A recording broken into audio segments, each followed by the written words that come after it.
মোবাইলের এই দুইটি অ্যাপ শুধু আপনার মোবাইলে ইনস্টল করে রাখলেই হবে না। বাবা মা, ছোট ভাই বোন অথবা আপনার প্রিয় মানুষ যদি মোবাইল ব্যবহার করে তাহলে তাদের মোবাইলেও ইনস্টল করে রাখবেন। কারণ প্রথম অ্যাপটি মোবাইলে ইনস্টল থাকলে অপরিচিত কোনো নাম্বার থেকে কল আসবে না। অনেক সময় আপনার বোন অথবা প্রিয় মানুষের মোবাইলে অপরিচিত নাম্বার থেকে বারবার কল আসে।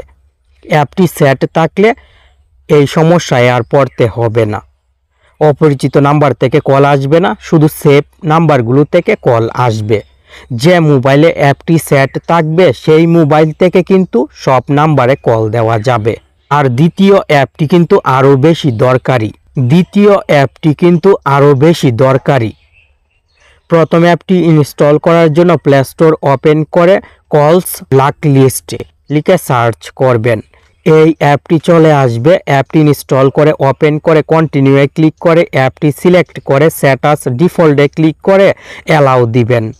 অ্যাপের হোম পেজের উপরের দিক থেকে থ্রি ডটে ক্লিক করে সেটিংসে ক্লিক করবেন, ব্লকিংয়ে ক্লিক করবেন।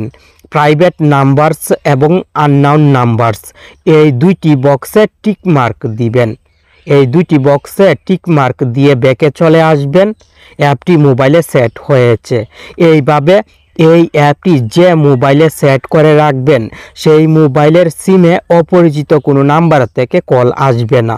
যে নাম্বারগুলো মোবাইলে সেভ আছে সেই নাম্বারগুলো থেকে শুধু কল আসবে। আবার সব নাম্বারে কল দেওয়া যাবে, কোনো সমস্যা হবে না। অ্যাপটি যদি কোনো সময় বন্ধ করার প্রয়োজন হয় তাহলে অ্যাপটি ওপেন করে এনেবল ব্লকিং সেটিংসটি অফ করে দিবেন। সব নাম্বার থেকে কল আসবে। সেটিংসটি অন করলে প্রাইভেট নাম্বারস এবং আননাউন নাম্বারস থেকে কল আসবে না, শুধু সেভ নাম্বার থেকে কল আসবে। আশা করি অ্যাপটি সহজে ব্যবহার করতে পারবেন।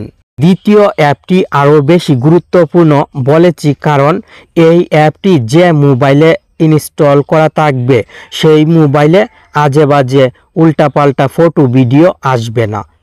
শান্তিতে মোবাইল ব্যবহার করতে পারবেন। প্লে স্টোর থেকে কাহাফ গার্ড অ্যাপটি ইনস্টল করবেন। লোগোটি দেখে অ্যাপটি ইনস্টল করে ওপেন করবেন। সেফ ইন্টারনেটে ক্লিক করবেন। স্ট্রং প্রোটেকশন এই সেটিংসে ক্লিক করবেন। ক্লিক অপশনে ক্লিক করে অ্যালাউ দিবেন।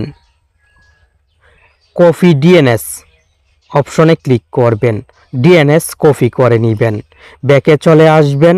এখন মোবাইলের সেটিংসে ক্লিক করে সেটিংসের উপরের দিক থেকে সার্চ বক্সে ডিএনএস লিখবেন। প্রাইভেট ডিএনএস সেটিংসটি চলে আসবে। এই প্রাইভেট ডিএনএস সেটিংসে ক্লিক করবেন। স্পেসিফাইড ডিএনএস অপশনে ক্লিক করবেন। আর আপনার মোবাইলে ওটুর নিচে যদি স্পেসিফাইড ডিএনএস না থাকে তাহলে অন্য কোনো লেখা থাকবে, যে লেখা থাকবে সেই লেখাতে ক্লিক করবেন। এই বক্সে কপিটি পেস্ট করবেন। অ্যাপে যে ডিএনএস কপি করেছিলেন সেই ডিএনএস এখানে পেস্ট করবেন। সেভে চাপ দিবেন। এখন থেকে এই মোবাইলে উল্টাপাল্টা ওয়েবসাইট সাপোর্ট করবে না।